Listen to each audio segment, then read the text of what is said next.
এখন মুখে কি সমস্যা হয়?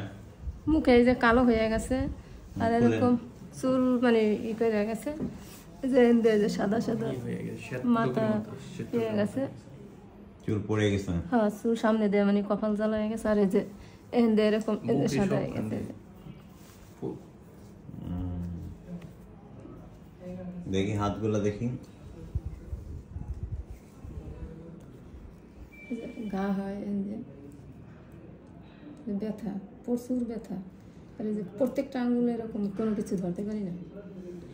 এখানে যদি পানির মধ্যে হাত ঢুকান তাহলে কি ঝিনঝিন হয়, জলে?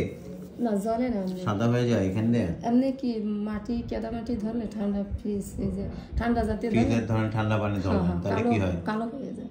কালো হয়ে যায়। যেরকম কালো হয়ে যায়। পায়ের মধ্যে কিছু আছে?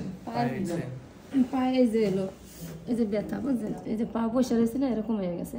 এই ডুব মানে একদম কোনোভাবে রাখতে পারি না। বালিশের পরে কি যখন একটু দাঁড়াই তখন মানে একটু একেবারে গেরা, তারপর কোমর, মানে পুরো আমার শরীর ধরলেই ব্যথা। কাশি আছে? হ্যাঁ, কাশি আছে।